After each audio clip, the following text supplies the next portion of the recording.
People often say that there is a war against nature and that this is the Third World War.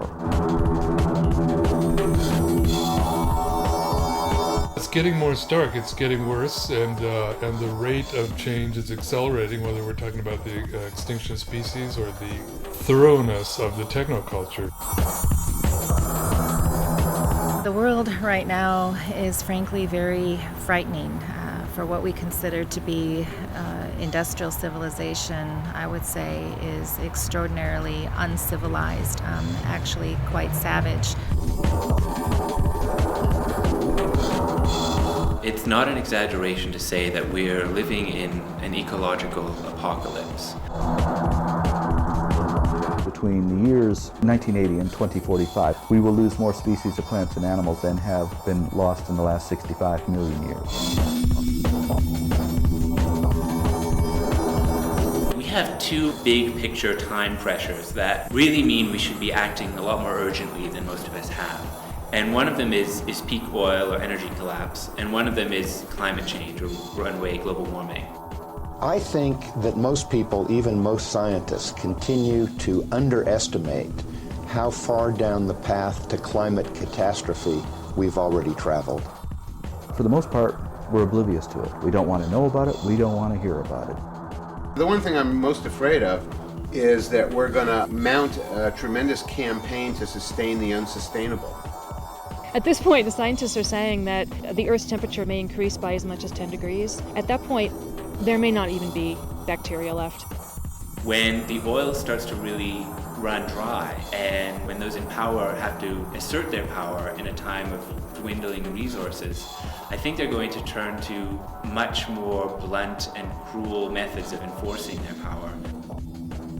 The whole climate is changing. The winds, the ocean currents, the storm patterns, snowpack, snowmelt, flooding, droughts.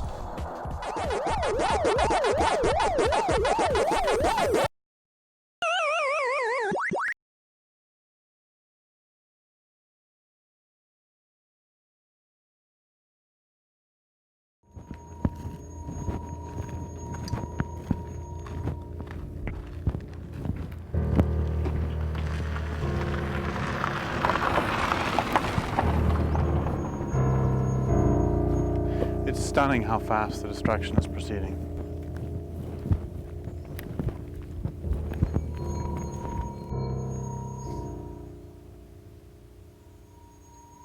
Every day that passes, the world is in worse shape. The sad-looking man you see on the screen is Derrick Jensen. Jensen is the best-selling author of several non-fiction books, including A Language Older Than Words and A Culture of Make-Believe. His books deal with topics such as surveillance, child abuse, the environment, and something he calls civilization.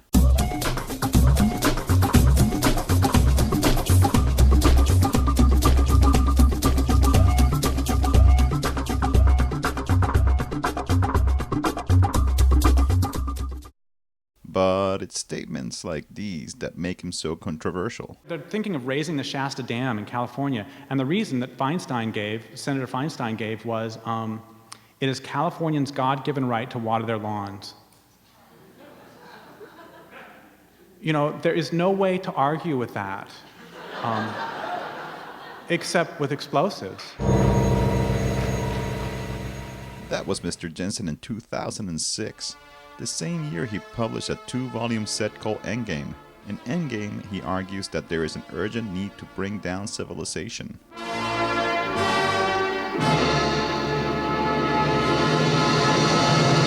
If people would have brought down civilization 100 years ago, people in the Pacific Northwest could still eat salmon. There's going to be people sitting along the Columbia 50 years from now, and they'll be glowing for one thing, but they'll be starving to death, and they'll be saying, I'm starving to death because you didn't take out the dams that killed salmon.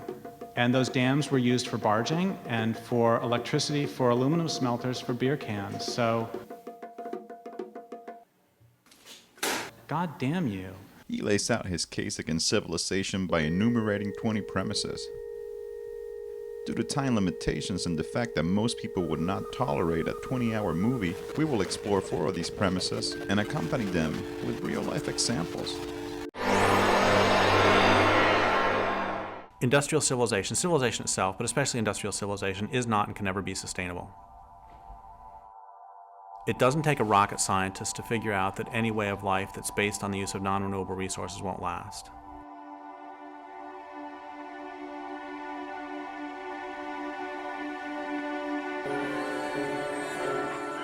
Civilization is a way of life characterized by the growth of cities. So you've got groups of people living in a dense enough population that the local land base cannot support them. What that means is you have to get your basic resources from somewhere else because you've used them up where you live.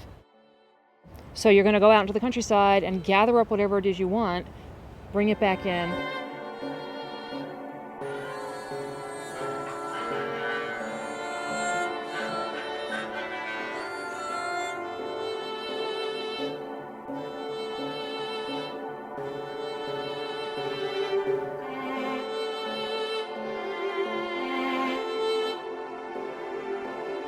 If you require the importation of resources, what that means is you've denuded the landscape of that particular resource.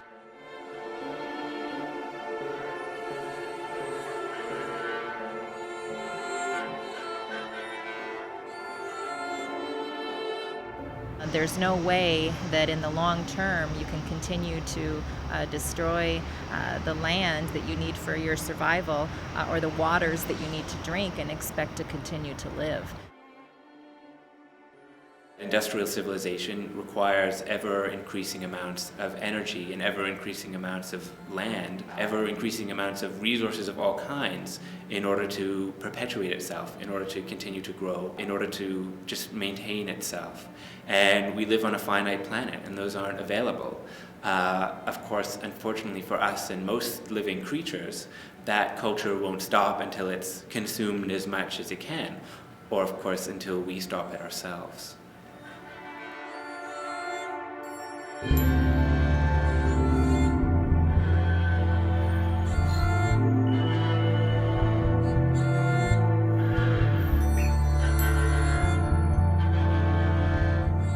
If you have a finite amount of anything, if you start using it, eventually you use it up. And so it would seem that if your entire culture is based on, I don't know, let's take a random resource, oil, that you would think about what's going to happen when the oil runs out. We found energy resources that have allowed us to escape some of the kinds of limits that previous cultures have had to face much more quickly. It used to collapse because they ran out of resources, easily accessible resources, the limit being the distance that people could travel with things like horses or other pack animals. That ended with the beginning of the fossil fuel age. Now they can go all over the planet and take what they want. So globalization has only accelerated this tremendously destructive process. We've poured our wealth into building an infrastructure for daily life that has no future. I do think that the oil problem is going to accelerate within the next 3 to 5 years, maybe even sooner. The numbers indicate that we've probably peaked in global production.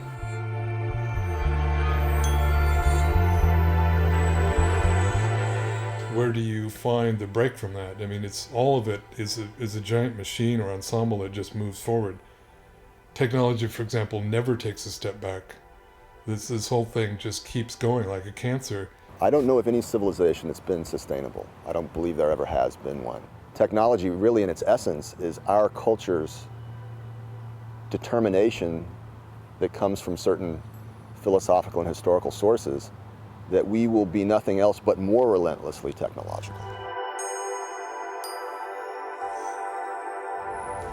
There is no clean green path to living at a lifestyle that we're all used to in industrialized nations. This way of life is over. Civilizations are often cutting their own throats very visibly, very obviously, but they just keep on doing it.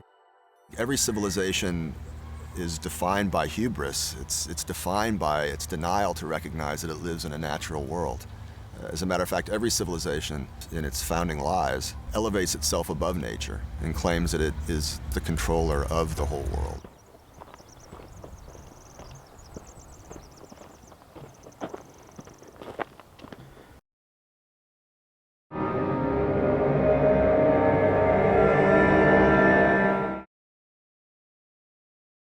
The first written myth of this culture is Gilgamesh deforesting the plains and hillsides of Iraq. When people think of Iraq, is the first thing they normally think of cedar forests so thick that sunlight never touches the ground? That's how it was prior to the arrival of this culture.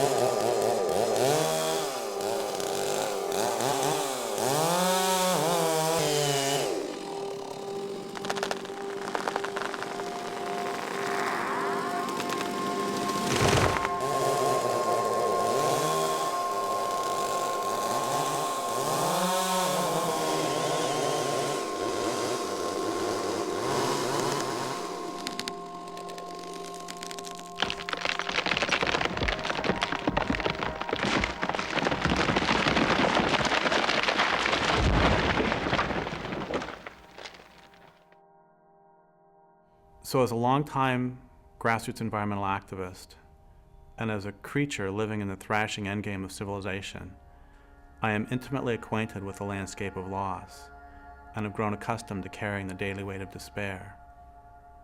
I've walked clear cuts that wrap around mountains and drop into valleys and climb ridges to fragment watershed after watershed, and I've sat silent near empty streams that 2 generations ago were lashed into whiteness by uncountable salmon coming home to spawn and die. Out here in BC and across North America, when they do industrial logging, they actually take and just remove all the trees. They level everything. They leave nothing but stumps and slash piles. And they burn the slash piles and they take out all the timber. And what's left is a wasteland. It's like they take a rainforest and turn it into a desert. That's what a clear cut is.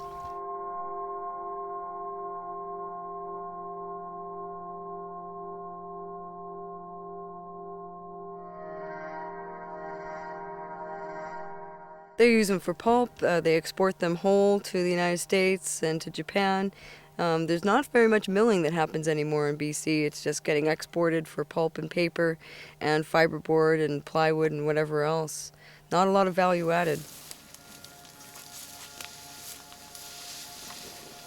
This tree has been selected to be cut, and usually the company will only clear cut, but this tree is in what they call a streamside selection zone. That's why they've got it marked blue, because it's a selection zone. In a clear cut, they won't paint the trees that they're going to cut down. They only paint the ones that they're going to leave.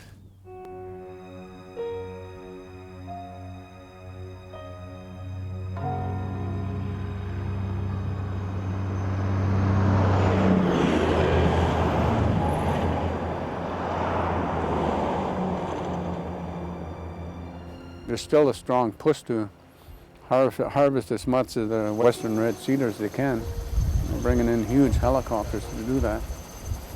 And they're high grading, selecting only the really good high quality timber and leaving the rest laying there, in a junk heap. So that's why we keep on, fighting back.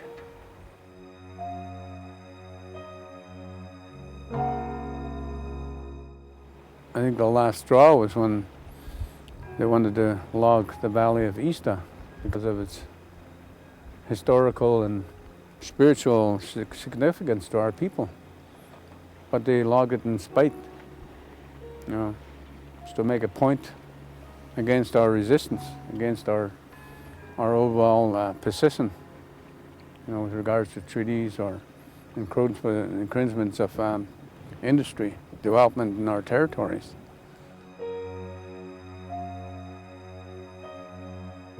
In a lot of these areas, like this clearing behind me up on the hill, you can see The soil is exposed. The ultraviolet kills off all the mosses, the funguses that hold the forest, that hold the soil together. When the stumps rot and the roots die, then the slopes slide. And often there's not much regrowth. There's no regeneration of the forest. They do some replanting. It doesn't always work because there's no soil left. It washes down into the streams. It kills the salmon. It fills up the reservoirs. It causes all kinds of flood damage downstream. That's terrorism. Stripping down all the trees, ripping out the trees in the forest, and now they're going to rip out the guts of the land with them, looking for copper and gold. And there has to be some kind of focus to address the injustice to our people, the injustice to the land, to the water, to the wildlife, the injustice to the marine life and the salmon life, and the injustice to the people that want to stand up for it. When we block the road, these trees are very valuable, and the laws are all profit-driven. They're all driven by the corporations. The police are there to enforce the corporations' right to log, not to enforce our right to stop them and protect the ecosystem. There's so little that's left of the old-growth forest like this that we see on the sides here, that people are putting their bodies on the line. They are willing to make huge sacrifices to stop the forest from being sacrificed, and the water and the air quality and the global climate.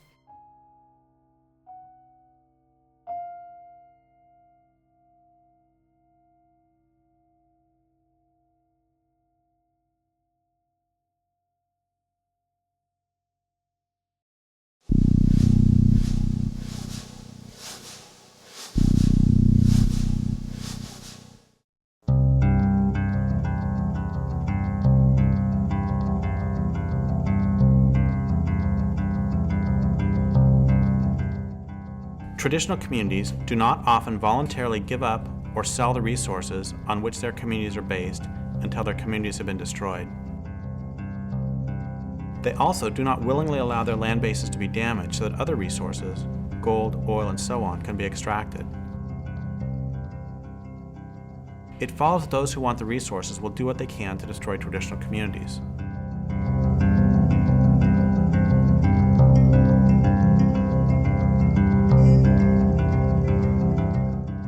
Our people, we say, have been there since time immemorial.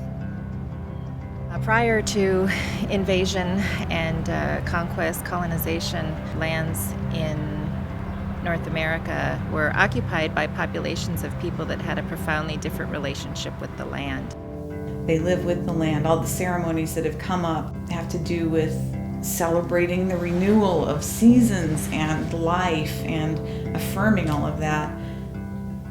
One thing about Indigenous peoples is that there's always the idea that you have to live in balance. And, emotionally, physically, spiritually, emotionally, you have to have balance. And so this same philosophy was applied to the natural world that they lived in. The Tolowa, on whose land I now live, weren't civilized. They didn't live in cities. They didn't require the importation of resources. They lived in villages, camps. And they lived there for 12,500 years, if you believe the myths of science. If you believe the myths of the Tolowa, they lived there since the beginning of time. I think that what we have had in Indigenous societies all along is a very kind of common sense, a very practical approach to why it's important to treat the world around you, the natural world, in a good way. Our people never exploited more than what we needed. We respect the land, we respect the animals, we respect the water, we respect the air, the wind, the fire, all the sacred elements, and we believe that they all are living things. So I suspect that's the way it was before contact. The stories that we have about our relationship to each other and to the land and to any spiritual aspect, any deities, arise from our relationship with the land. And the salmon were considered to be our mentors, caregivers, life givers. They were equal to us. In fact, all things that have form were equal to us. We weren't about dominating. the spiritual relationship that our peoples had prior to invasion with all of creation, and recognizing that all beings have a spiritual essence, a spiritual entity, and that if we want to live in this universe in a good way, that it was absolutely essential that we learned how to maintain respectful relations with all of creation.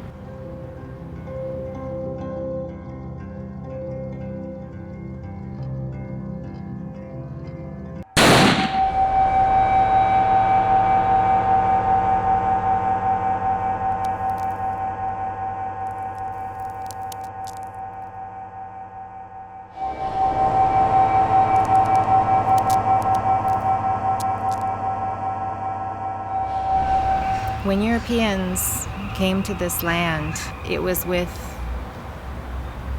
such a rapacious appetite. It still has not been sated. They brought Christianity, they brought colonization, and certainly they did bring civilization. They came in and they were sent with this commission, they felt, apparently, to dominate the land, and it was just basically there for the taking. These people would accept beads or just kind of get out of the way, and of course they had superior firepower at that time too. Right off the bat, with Christopher Columbus landing in the Caribbean region on what is today Haiti and the Dominican Republic, they initiated almost immediately a genocide down there that depopulated most of the nation there, the Taino and the Arawaks. And one of the main things that happened was the introduction of diseases, which was basically biological warfare. The smallpox was spread through tobacco and blankets and given to the Indian people.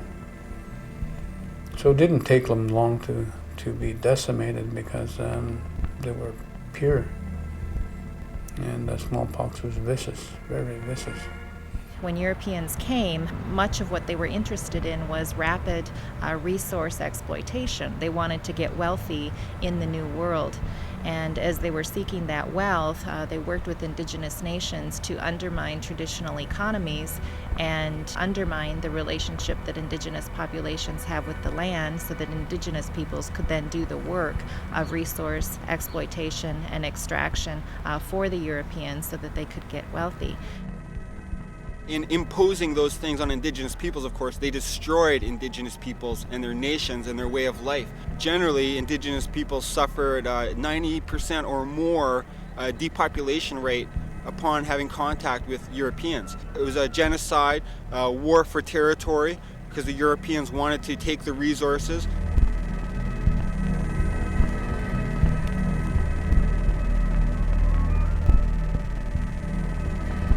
Settler society has worked to destroy what it needs to live, and that's suicidal. It's a suicidal mission. There's no way that it can be sustainable in the long term.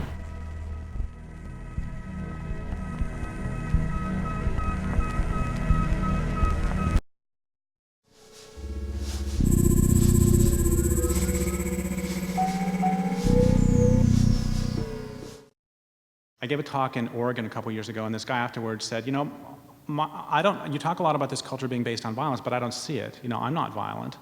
And I said, okay, first off, where's your shirt made? And he looked and it was made in Bangladesh. It's like, look, do we even need to talk about that? He's fucking faking he's dead. Yeah, he's breathing. He's faking he's fucking dead. Yeah, he just blinked. Our way of living, industrial civilization, is based on, requires, and will collapse very quickly without persistent and widespread violence. Arcing upwards into the 7th line. A large explosion. Wow. I'll just take a couple eggs. How many you want? Two. Two is good. Okay. And then what next? Some ham. Great. Tomato. Okay. How about that? Okay. Some onion. Onion. Ooh, and cheese. Everything then, right? Okay, You want yes, everything. Okay. I understand. Okay. We'll just pop this on. Now watch. I'm chopping the ham and veggies, grating the cheese, and whipping the eggs, all in 3 seconds. The machine that just made those smoothies for Berman and Fred will make an omelet. There's not much time left to get this beautiful Hope Diamond necklace, less than 50 seconds. Joanne? Absolutely, John. You're going to want to give us a call to get this beautiful Hope diamond necklace. This is a 45.52 carat diamond surrounded by 16 white diamonds. It has a platinum chain bearing 46 more diamonds. These are 12 4-ounce Southern barbecue chicken breasts. These Stuff and Gourmet farm fresh chicken breasts come from their barnyard to your backyard. They're wonderfully marinated and guaranteed to be tender, juicy, and downright delicious. Fine-tune those measurements. We keep them on file. They're saved there on our computer. Go back into the section where you reorder and fine-tune those measurements for us. And then we'll have a chance to send you another pair of customized jeans that we really believe are going to fit perfectly. So we're going to do a countdown starting from 5. Everybody got to help me out here. 5, 4, 3, 2, 1. Oh!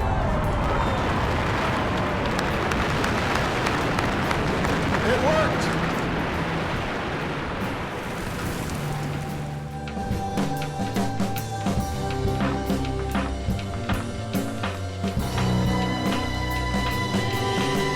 Second, I said, okay, do you pay rent?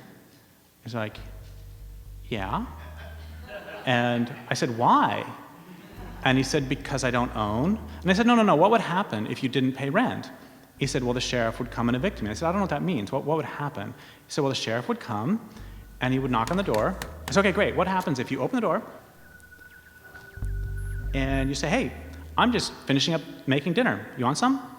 And so the sheriff sits down, you feed him, you don't poison him. And then after dinner, you say, well, you know, you've been somewhat pleasant company, but not all that pleasant, so I would like for you to leave my home now. What would happen? He said, well, the sheriff would pull out his gun and he'd say, I'm here to evict you because you didn't pay rent. I said, so the reason you pay rent is because if you don't, some guy with a gun is going to come and take you away. He said, I think I get it. I said, let's try again. What happens if you're hungry, so you go to the grocery store and you start eating? What's going to happen? So we're going to call the sheriff. I said, yeah, it's the same guy who's going to come with a gun and take you away. He's a real asshole, isn't he? So one of the reasons we don't see a lot of the violence is because it's exported. And another reason we don't see a lot of the violence is because we've been so metabolized into the system that we bought into this strange notion that it's okay to have to pay to exist on the planet. That's really, really weird. And if you don't pay, then some guy with a gun is going to come and bad things are going to happen to you.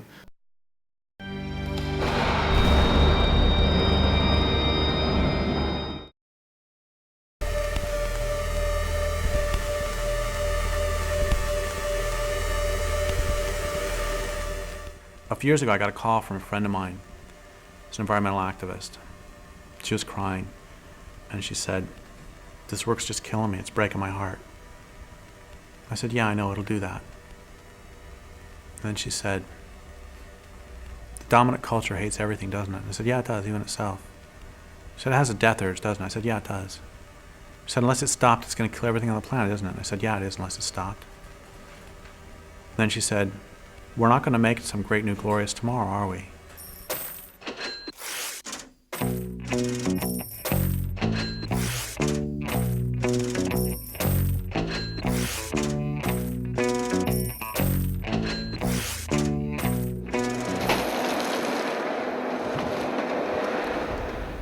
%98 of the old-growth forests are gone.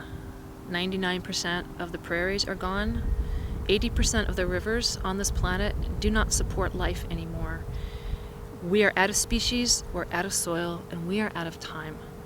And what we are being told by most of the environmental movement is that the way to stop all of this is through personal consumer choices.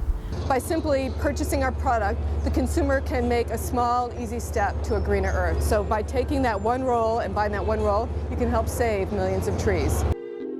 I think we can really look at the history of the environmental movement to tell us a lot about why it hasn't been working. There was a lot of pretty radical and militant environmentalism happening, especially in the 70s and 80s. In a lot of ways, that was kind of a heyday for environmentalism. You know, Greenpeace was founded. It started to become very mainstream in some quarters to be an environmentalist. And then there was also a shift around that time when corporations realized that they could sell a lot of things by calling them green.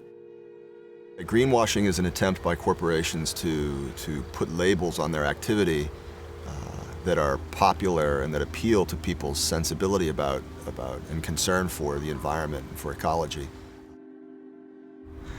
For the vast majority of people within society today, that there's a total sense of denial and disconnect between what they think is good and right and then their actions as a society or as a civilization, especially as it relates to the natural world. I have a real problem with a lot of the, quote, solutions, end quote, that are put forward by people because they confuse what is real with what is not real. What they do is they take the industrial economy as a given. How can we save the industrial economy? And oh, it would be nice if we still have a planet. It doesn't matter if I buy, hemp soap if there's a runaway greenhouse effect and the planet becomes uninhabitable. The modern mainstream environmental movement of the big environmental organizations, Greenpeace and Sierra Club and the others, is rooted in that very same cultural lie that nature is resources. Nature is things to be used and managed. Nature is as the philosopher Martin Heidegger put it, just a vast gasoline station that we can just endlessly extract from. They may say we need to manage it more wisely, but as long as they maintain the mindset that we are the lords of creation and creation exists for us as resources to be transformed into commodities for us to buy and sell, as long as they maintain that perspective on what it means to be an environmentalist, then they're working within the same framework of an ultimately self-destructive path that the culture is on.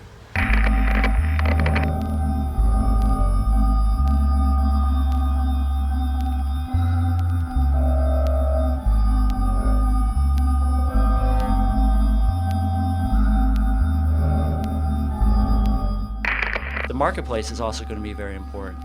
Many customers have been pushing for change in the boreal forest. The Forest Products Association and its 21 member companies are responding to the demand for greener products. And that marketplace is going to pay close attention. If the change isn't happening, then they're going to put pressure on the parties who are part of the agreement, the environmental organizations, the forest products companies, to do the things that they've set out to do. And they will reward the companies when things begin to be implemented and the change happens on the ground. Fully confident of that. One interesting piece of the agreement is with Greenpeace, David Suzuki, Forest Ethics, Canadian Parks and Wilderness on our side. When someone else comes and tries to bully us, the agreement actually requires that they come and work with us in repelling the attack, and we'll be able to say, fight me, fight my gang. I personally have no use for large institutionalized environmental organizations. I think they're more of a problem than a help.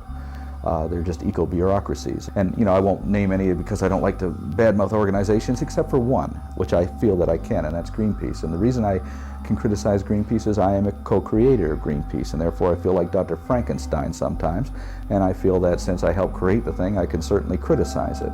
And I think that Greenpeace has become the world's biggest feel-good organization now. People join it to feel good, to feel I'm part of the solution, I'm not part of the problem. Greenpeace brings in close to $300 million a year. And what do they do with that money? Generate more money. And the people who are at the top of the totem pole now are not environmentalists. They're fundraisers, they're accountants, they're lawyers, they're business people. People are voting with their dollars at the checkout stands. It's because they know the polling shows that the public cares. And, ultimately they're going to care about their profit margin and whether they can sell products. What's happened in British Columbia with the environmental movement, it's been stalemated. The big leaders, they're compromised. They went in bed and it snuffed out that movement.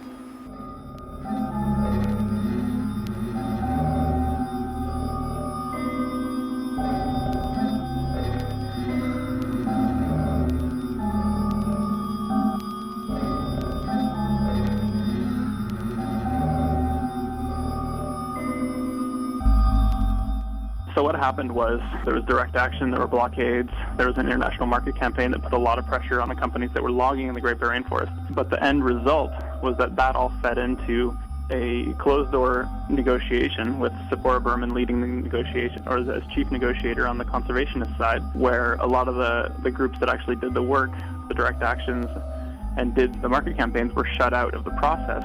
Public oversight was removed, and the protocol agreements that were signed with First Nations and with conservation groups were basically shunted aside. And so the protocol agreements gave the negotiators a mandate to negotiate for 40 to 60% conservation, but what happened was they agreed to 20%. It's not strange to me when people tell me that, oh, you know, that the former president of Greenpeace now works for the logging industry of Canada. The former president of Greenpeace Australia now works for the mining industry. The former president of Greenpeace Norway works for the whaling industry. See, because it's just one corporate job to the next.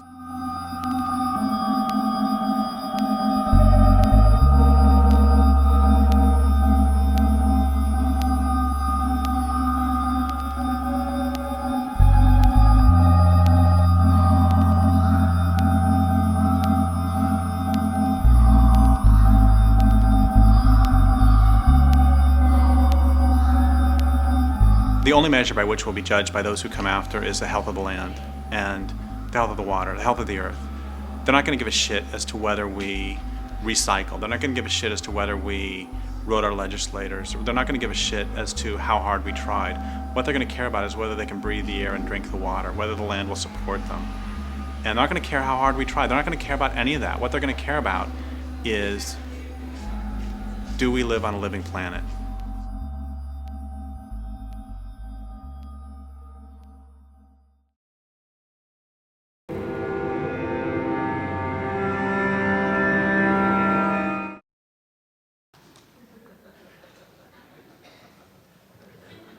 Okay, so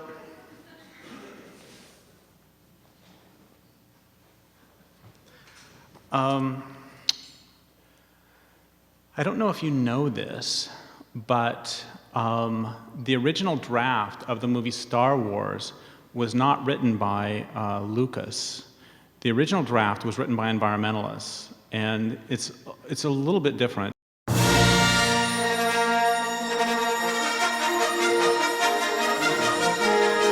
For one thing, it wasn't actually called Star Wars. It was called Star Nonviolent Civil Disobedience. But the plot of Star Wars, for those of you who don't remember, is that the Empire has created this giant machine called a Death Star. And it's a machine that's capable of destroying entire planets. And in the movie, the rebels find a way to destroy the Death Star. And then at the very end, Luke Skywalker uses the Force to get past all the TIE fighters and to drop a torpedo down a thermal exhaust port and to blow up the Death Star. Once again, the first draft of the movie, written by environmentalists, was a bit different. The rebels didn't actually blow up the Death Star. Instead, they used other methods to slow the intergalactic march of empire. For example, they set up programs for people on planets about to be destroyed to produce luxury items like hemp hacky sacks and gourmet coffee for sale to inhabitants of the Death Star. Audience members will also discover there are plans afoot to encourage loads of troopers and other citizens of the Empire to take eco-tours of doomed planets. Their purpose will be to show to one and all that these planets are economically important to the Empire and so should not be destroyed. In a surprise move that will get viewers to the edges of their seats, other groups of rebels file lawsuits against the Empire, attempting to show that the environmental impact statement that Darth Vader was required to file failed to adequately support his decision that blowing up the planet would cause no significant impact. Viewers will thrill to learn of plans to boycott items produced by corporations that have Darth Vader on the board of directors. And they'll leap to their feet in theaters worldwide when they see bags full of letters written directly to Mr. Vader himself, asking that he please not blow up any more planets. Now, we all know that that would be enough not only to bring the Empire to its knees, but to make a damn fine and exciting movie. The thing is, there's more. Thousands of renegade rebels, unhappy with what they perceive as toadying on the part of mainstream rebels, decide in a scene guaranteed to bring tears to even the eyes of the most cold-hearted theatergoers to stand on planets about to be destroyed, link arms, and sing "Give Peace a Chance." They send DVDs of that to Darth Vader and his boss, the Grand Moff Tarkin, to whom they also send wave after wave of loving kindness. A few of the rebels sneak aboard the Death Star and they lock themselves down to various pieces of equipment, and stirring debates are held on screen as to whether the rebels should voluntarily surrender on approach of the troopers or whether they should remain locked down to the end. And in a brilliant and brave touch of authenticity, the rebels are never able to come to consensus. But there's more. Once inside the Death Star, there's a splinter group, breaks off, they burn a couple of transporters, and they etch Galaxy Liberation Front. And then another group breaks off from that group, and they finally make it to Darth Vader's private room. And when they get there, they sneak up behind him, and then they hit him with a vegan cream pie. And the directors decided to cut that because it was way too close to a scene in another movie they were developing at the same time called The Plot to Pie Hitler. As the Death Star looms directly overhead, a few of the rebels advocate picking up weapons to fight back. And those rebels are generally shouted down by the pacifist rebels, who argue that attacking those who run the Death Star is just another example of the Empire's harmful philosophy coming in by the back door.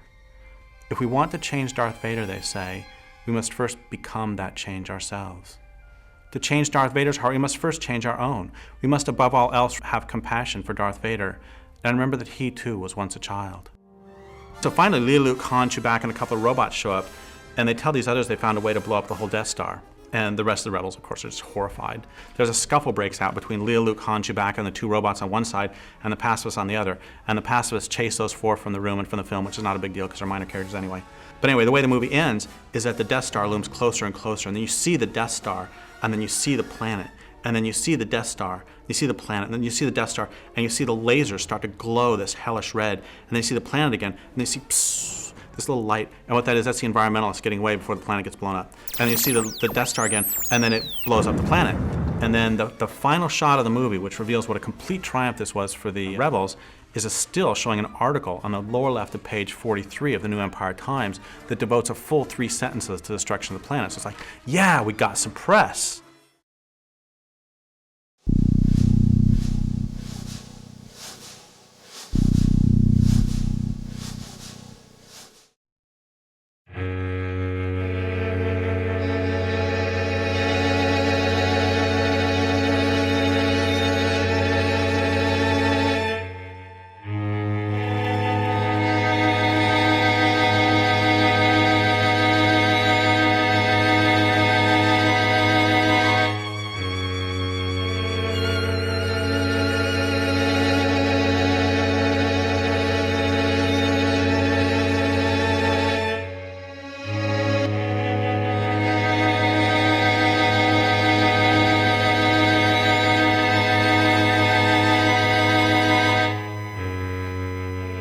The public really needs to understand that no combination of alternative miracle fuels or biodiesel or ethanol or nuclear or sun or solar or used French fried potato oil, no combination of these things is going to allow us to keep a happy motoring society going. We are using up all the very easily accessed energy sources, and we've really built this huge way of life based on cheap oil, essentially.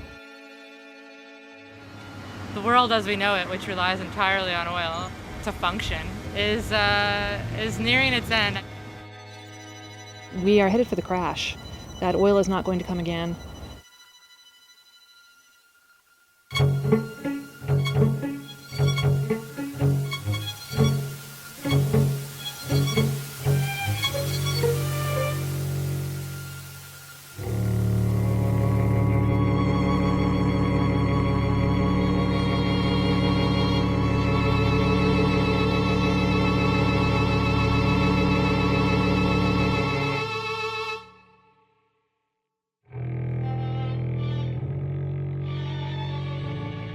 Tar sands are probably one of the biggest industrial projects in the history of mankind.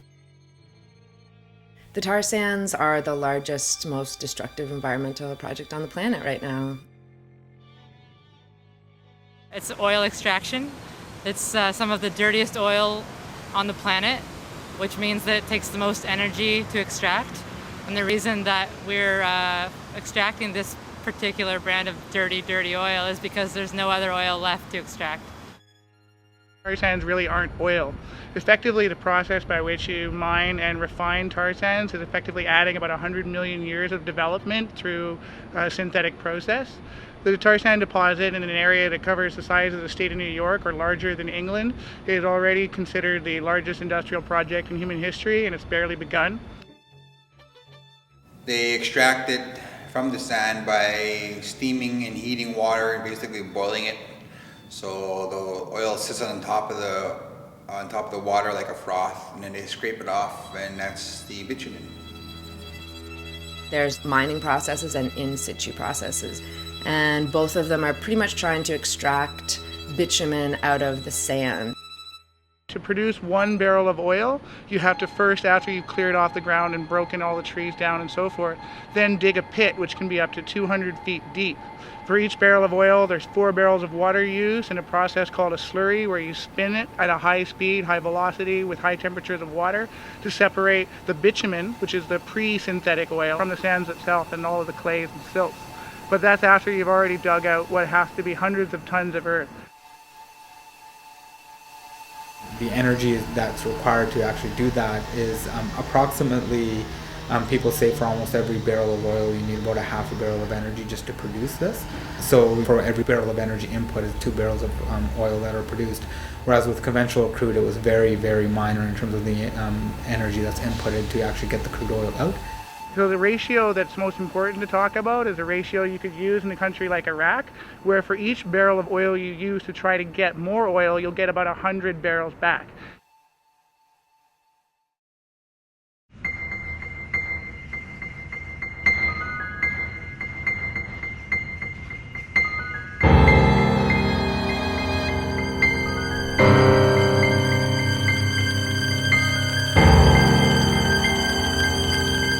The Athabasca River, which runs through northern Alberta, where you have like many different native communities living along the river, is being sucked of its water to fuel the tar sands operations. Because of the contamination of the river from oil sands discharges of things like oil and grease and treated sewage into the Athabasca River. And sometimes there's accidents of spills of these toxic chemicals directly into the Athabasca rivers. The community of Fort Chipewyan, both the Mikisew Cree and the Dene Chipewyan First Nation, who have been fighting and really at the front of like raising the alarm about what's happening. And their community has been seeing all this rise in rare cancers, autoimmune diseases, arsenic in the land, the moose meat, the fish are high levels of heavy metals, mercuries. Basically, the whole environment up there is contaminated. How this is affecting my community is that it's killing off the people of Fort Chipewyan. It's what I've called before a slow industrial genocide. I buried my auntie, I buried my uncle, I got an auntie living with it. And this is a war for our lives because the government is allowing the people of Fort Chip to die. The tar sands are not only fueling the destruction of the second fastest rate of deforestation in the world outside of the Amazon River Basin, they're already the second fastest contributor to climate change in North America.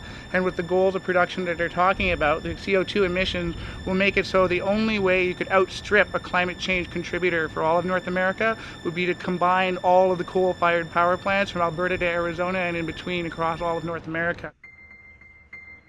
I think that the tar sands is the absurdity of still desiring oil when we know so well that, for example, fresh water is just an elemental part of human existence, and that we're running full force towards extracting these last little bits of oil to sustain this plastic culture, this plastic civilization, to the destruction of the environment in which we can live. People say it's like the world's addicted to crack, and this is like the dirtiest and most disgusting form of crack that'll keep it addicted for a lot longer, right? Like this is actually what it is. It is the most insane thing that people are doing.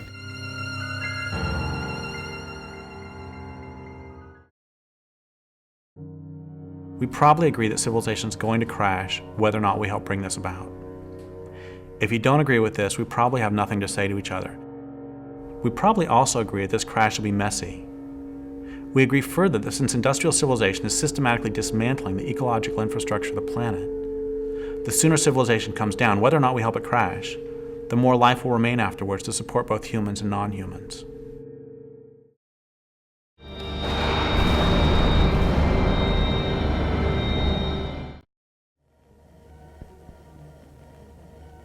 The genesis of Endgame, really, the book, was really because I did some talks around the the possibility of fighting back. And the response by the audience was really predictable. If it was an audience made up of sort of mainstream environmentalists and peace and social justice activists, often they would put up what I've taken to calling a Gandhi shield, which is they would say the names Martin Luther King, Dalai Lama, and Gandhi again and again as fast as they can to keep all evil thoughts at bay. And if it was grassroots environmentalists, they would do the same thing, but then they would come up to me afterwards and they would say, "Thank you so much for bringing this up."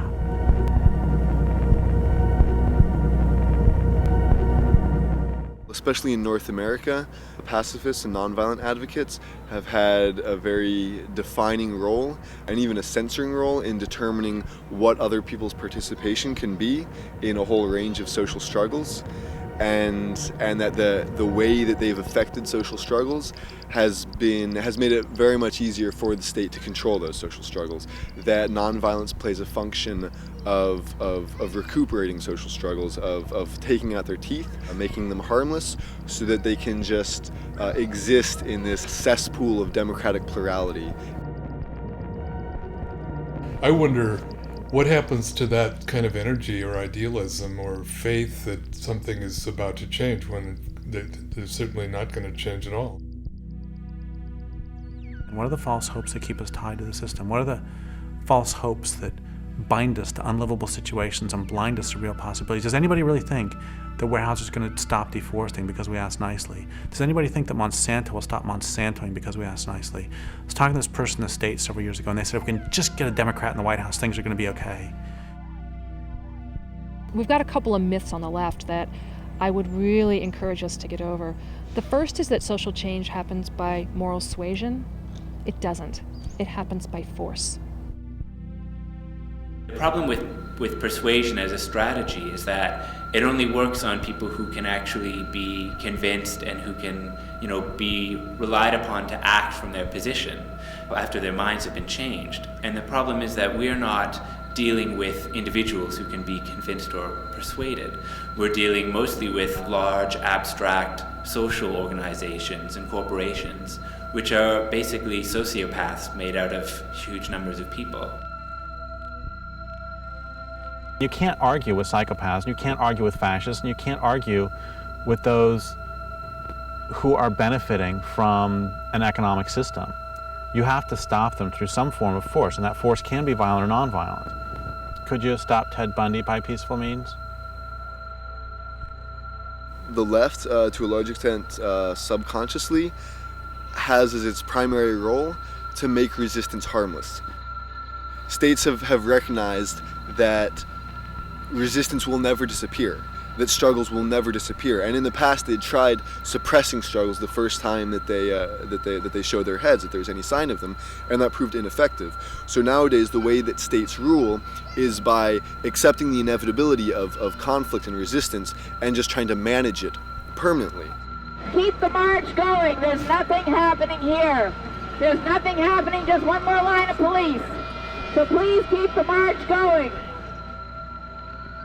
Social movements in North America are locked into this pacifist doctrine that is imposed by the middle-class reformists who want to control the movement and dictate how it conducts itself. Advocates of nonviolence, they frequently say that nonviolence works, and the principal examples that they use of that are Gandhi in India and Martin Luther King in the US. The problem with that is that this constitutes a really great historical whitewashing, that in fact the resistance in India was incredibly diverse, and Gandhi was a very important figure within that resistance, but the resistance was by no means pacifist in its entirety. Gandhi gets used as a way to shut down conversation. Especially in the West, Gandhi's used as a way to sort of quell any ideas of either direct action or what's perceived as violence, or sort of like, resistance that goes beyond what is seen as sort of like a pacifist or a peaceful means of resistance. For years, I really bought into the whole Gandhian myth that is really sort of forced down the throat of activists in the United States. And the people who disabused me of that myth were when I first actually met some people from India. The people I talked to certainly didn't deify him, and many of them despised him. and they felt he was a collaborator, and he was somebody whom the British could work with. Gandhi's very well known in the West, but when you go to India, there's a freedom fighter and revolutionary leader called Bhagat Singh, who's in India probably almost as well known as Gandhi, as a part of the independence movement and sort of a leader in the independence movement. But in the West, most people probably have never heard his name. And the reason why that is that he used direct action tactics. There were generals of the British Army that were killed. There was a bomb thrown in a British assembly to basically attract the attention of the public. There were, weapons that people were getting off of railway carts. With Gandhi and the Indian National Congress, where you had the moderates and the extremists. The moderates were legal constitutional reform was their only method, and they were criticized for being a middle-class clique, for being too slow, for being too legalistic, and for being basically ineffective. The extremists, on the other hand, were being accused of being too aggressive, of being too fast and reckless and irresponsible. Gandhi basically got negotiating power from the fact that there were other elements in the struggle which were even more threatening to British dominance. So the British specifically chose to dialogue with Gandhi because he was, perhaps for them, the least threatening of the important elements of resistance. Gandhi came in as being the middleman. His theory of nonviolent passive resistance seemed to be a bridge between the extremists and the moderates. The British were bled white after World War II and didn't have the morale left anymore for a big fight, and they helped choose somebody that they could work with. They knew a revolution was coming and they wanted to blunt it as much as they could.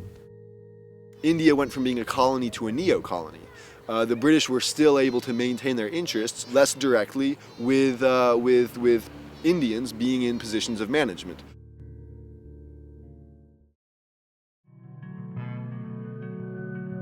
My problem isn't with somebody doing nonviolent actions, and it never has been. I mean, I say all the time that we need it all. My problem is that so many pacifists, especially in the United States, end up not supporting more radical or militant work. The problem when this debate comes up is that you can't just assume that people that are resisting and are using a means of resistance haven't thought about what they're doing. And that's what I think often is the problem. When people decide to take certain actions, and when people decide that, hey, our marches aren't enough, or they're doing this or doing that, there's this assumption by a lot of people that want to toe the Gandhi line is that, oh, they're just not thinking about it. What most states will choose to do in similar circumstances is to find the elements of the resistance that are most easy to control and most easy to co-opt, to negotiate with them, and then to hand over power to them in order to continue the system that had already existed. So again, you have the state doing the same thing it did with Gandhi and Martin Luther King, it does with, for example, the environmental movement. So it invites the responsible leaders of the environmental movement in to inquiries, government commissions, debates. It recognizes them. They're the legitimate leaders because, again, it doesn't want the movement to begin to adopt more militant resistance tactics. The powerful do not ever give up without a struggle. I mean, those are the famous words of Frederick Douglass when he said, "Power concedes nothing without a demand. It never has, and it never will."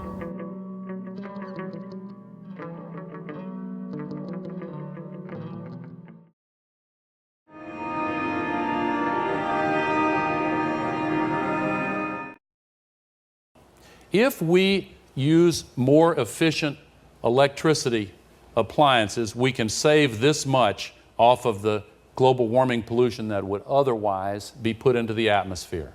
If we use other end-use efficiency, this much. If we have higher mileage cars, this much. And all these begin to add up. Other transport efficiency, renewable technology. We have everything we need, save perhaps political will. But you know what? In America, political will is a renewable resource. When we see solutions, all the so-called solutions put forward to global warming, the thing they all have in common is that they take industrial civilization as a given, and they take the natural world as the dependent variable. It's all about saving civilization, and that's entirely backwards. What it should be is, we need to do whatever it takes to save life on the planet. In the next 40 to 50 years, we're going to see the extinction of more species than we've seen in the past 65 million years. That, to me, is a red light and a siren going off as a call to people who will cut through the crap and do what is necessary to protect the Earth for here and now and for future generations. It is you that are going to have to answer to your children 50, 75 years from now when they ask what you did during the eco-wars. And in that sense, I think each one of us has to live the life today, this very moment, doing the things that we would be proud to tell our ancestors about. If we are serious about saving life on Earth, we've got to start fighting back in the ways that people do when they realize they need to form a serious resistance movement. Most indigenous populations who maintain any sense of a traditional worldview know that the way of life that settler society has imposed on this land is unsustainable. Yet there's been a sense that we really need to kind of wait until it collapses, or wait until they're done doing, or they've reached their limit and they can't continue the way that they've been going on, and be patient. Fuck patience.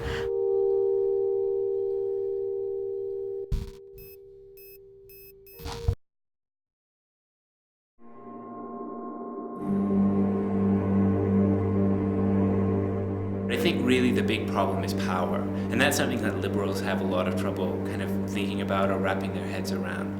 And the problem is that this culture has clearly defined hierarchy. There are people who are clearly in power and who benefit from power and who benefit from destroying the planet and who benefit from exploiting other people. And they've been doing that for a long time, and their power is more important to them than anything else. There is no personal consumer choice that is going to dismantle the systems of power that are behind the destruction of our planet. What we need is organized political resistance. You cannot just simply ask the state for these reforms or for any kind of gains or concessions. You have to force them to do it, and that's the power of disruption. It was a bloody day at the Mohawk Indian community in Oka, Quebec, near Montreal. Provincial police in riot gear stormed the barricades the Mohawks had set up. There were clouds of tear gas, a hail of bullets, and in the midst of the battle, a policeman was killed. All this because of a dispute over a piece of forest the Indians claim is theirs. A forest town council wants to bulldoze to expand the local golf course. The police retreated as abruptly as they'd attacked, leaving behind their cruisers. They also left a heavy front-end loader, which the Mohawks immediately put to their own use. The police cruisers, crushed and useless, became barricades themselves. We treat these trees and the land like our mother. These people are raping our mother. What would you do if they raped your mother? These politicians are servants of the system. It's their job to keep it going. It's their job to keep profit rolling in for the ruling class. And they will never, ever act in the people's interests or in the interests of the planet. It doesn't matter what we say. The only thing that they will respond to is force and the threat of social disruption. And even if we allow them to stay in power, they will always take back any gain that we manage to get from them. It's really important to recognize that no struggle is done, that there's not any possibility of any lasting victory as long as the state still exists. But we can definitely see in the histories of struggle, small gains have been won and ways in which we've empowered ourselves by the use of all tactics. And I think it's not even important to really say if a particular tactic is violent or not, because this is just kind of a moral category meant to restrict action. I think it's more important to look at which tactics can be empowering and liberating and useful. Purely above ground means are designed to facilitate the expansion of global capitalism. These are serious power structures that are making vast sums of money.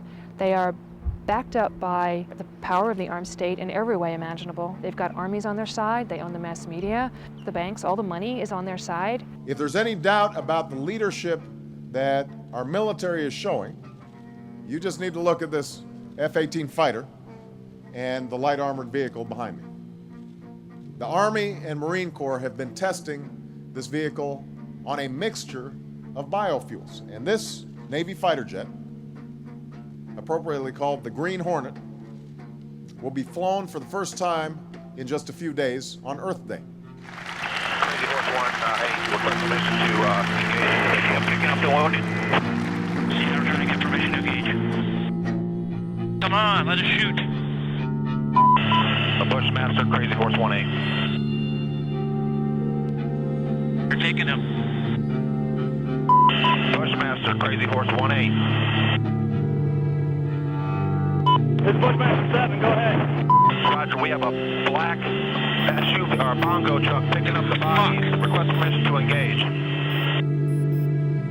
This is Bushmaster 7, Roger. This is Bushmaster 7, Roger, engage. 1-8, engage. Clear. Come on. Clear.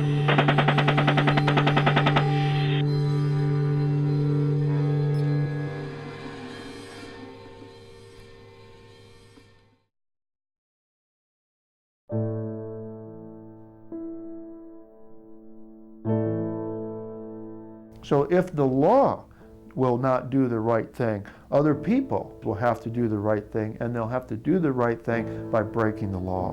And that precedent has been set many times throughout our history. The people who saved the Jews from the German Nazis broke the law for a higher ethical purpose. The people who liberated slaves in our country through the Underground Railroad system to protect them from slave masters and a very barbaric law in the United States at that time. They did the right thing. They broke the law for a higher ethical purpose. We need to start and get out there and go beyond hitting like on Facebook and signing online petitions. We need to be out there in the real world fighting back. I think one of the things that we really have to accept and internalize is that the majority of institutions and the majority of people are never going to be on our side. And so we have to sit down as individual activists and as communities of resistance, as a culture of resistance, and we have to say, okay, well, what will it take to stop this culture from destroying the planet?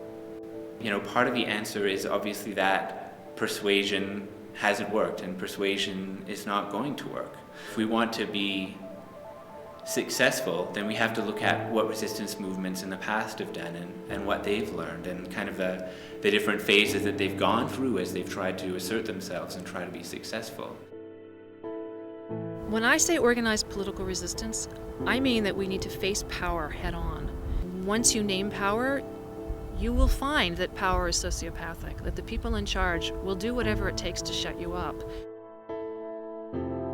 The thing about when you enter into a period of social conflict, what you don't want is people promoting nonviolence, because that's going to disarm the people. It's going to disarm the people in the face of an aggressive enemy and in the face of hard social conditions. You want them to have a stronger fighting spirit, because without a fighting spirit, you lack the will to resist.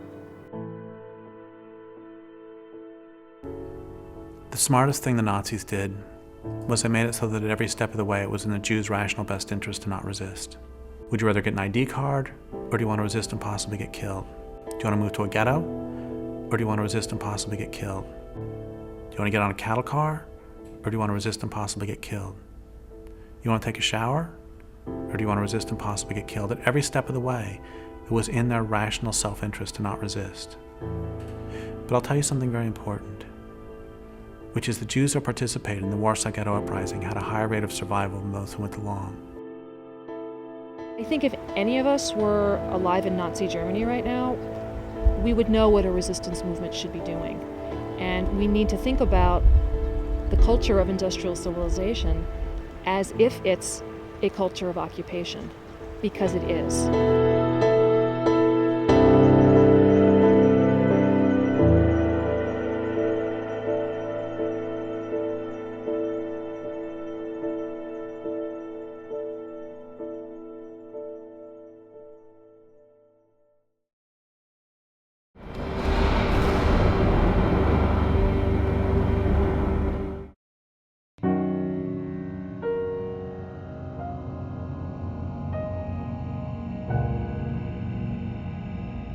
If Nazis or other fascists took over North America,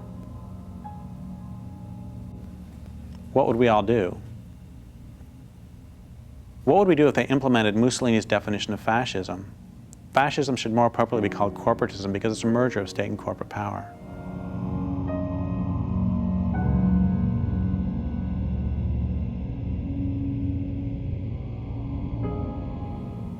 What if this occupied country called itself a democracy, but most everyone understood elections to be shams, with citizens allowed to choose between different wings of the same fascist or following Mussolini corporate party? What if anti-government activity was opposed by stormtroopers and secret police? Would you fight back? If there already existed a resistance movement, would you join it? Would you resist if the fascists irradiated the countryside, poisoned food supplies, made rivers unfit for swimming, and so filthy you wouldn't even dream of drinking from them anymore? If fascists systematically deforested the continent, would you join an underground army of resistance, head to the forests, and from there to boardrooms in the halls of the Reichstag to pick off the occupying deforesters, and most especially those who give them their marching orders?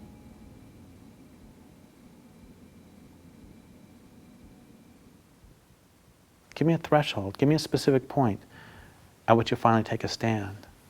If you can't or won't give that threshold, why not?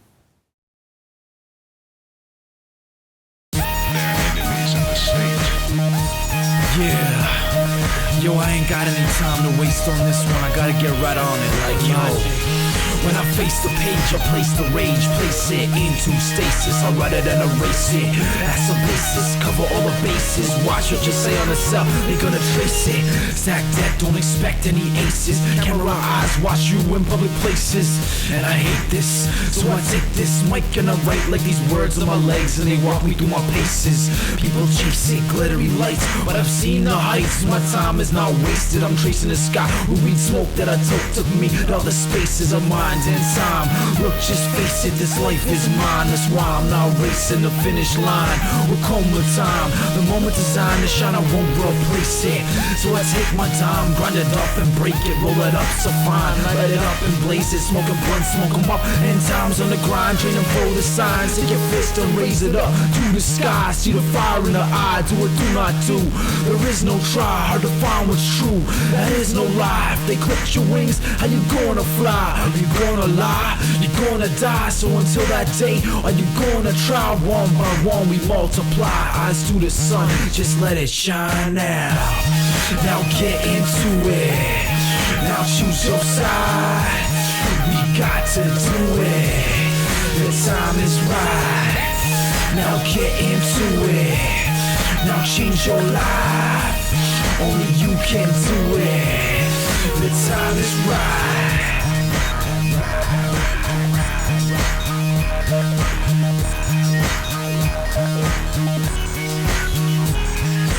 Any more pollution and you gon' fry, so get into it, it's do or die. With no action, factions, or crews divide. But you can't be stupid if you choose to ride, and you can't ride the fence, better choose your side. Keep doing what you're told, or do what's right. You gonna roll over, or you gon' fight. No justice, no peace, the war's tonight. And I'm a poltergeist, you know, a violent spirit, product of a world with too much violence in it. So many people, trees and animals are dying a minute.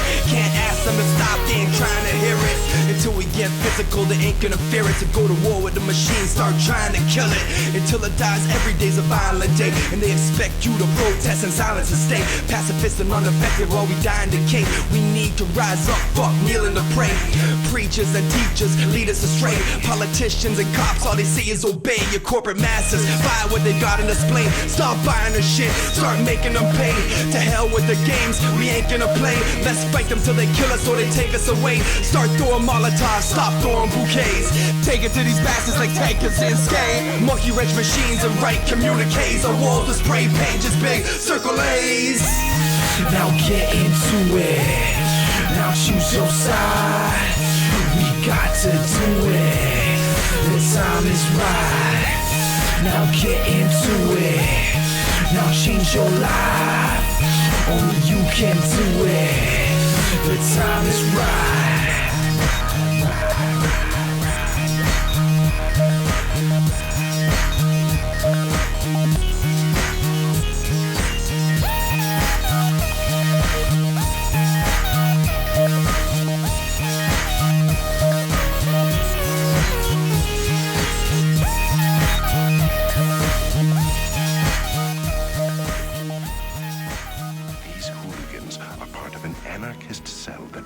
agents have been tracking for weeks. If you listen to them, you're playing right into your own destruction.